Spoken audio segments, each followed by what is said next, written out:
nights, Angela Critters. Well, we thought we'd give the field and roast smoked apple and sage sausage a try.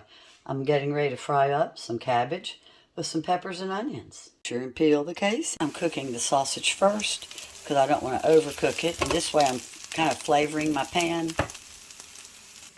I'm out of jalapenos, so I'm going to throw in some of my crunchy chili oil. Brown your meat on both sides.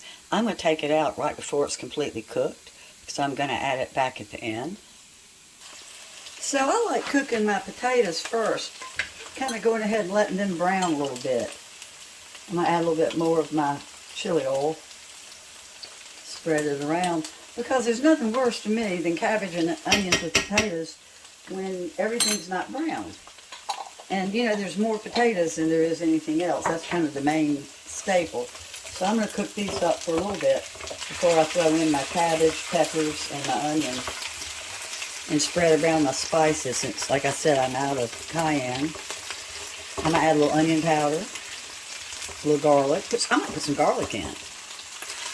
So I always like using a little bit more onion powder because I like it. You can tell.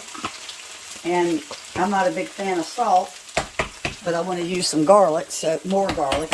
I'm going to put a little fresh in too, but I'm going to go ahead and put a little garlic salt in as well.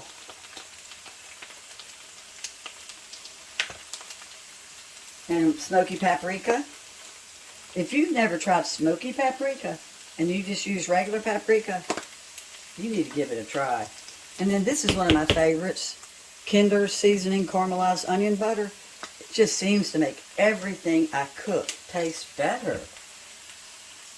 Now that my potatoes are starting to be a beautiful brown, golden brown, coming in with my onions and my bell pepper. And then last will be the cabbage, of course, because it'll get soggy.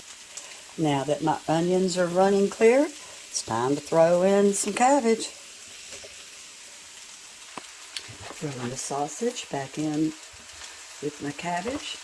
And I'm going to let it steam for a few minutes. I'm going to let everything absorb all of these good flavors, and I'm going to turn it down on low.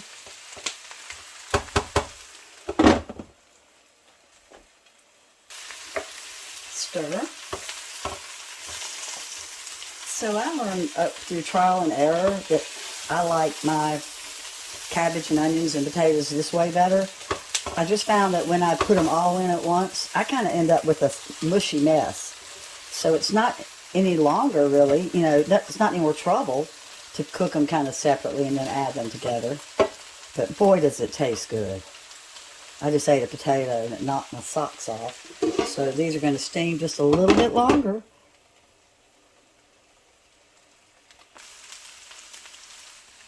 Now remember, you can make this with hot dogs, any kind of sausage, just any kind of meat that you like, really. Just make it your own. Look at that. Let me taste this meat. I'm dying to taste it. Really good. Got a real good flavor, real high in protein. I'll definitely try it again. Thanks for watching. And oh, since there's no real recipe, I'll just list the steps I took in the description.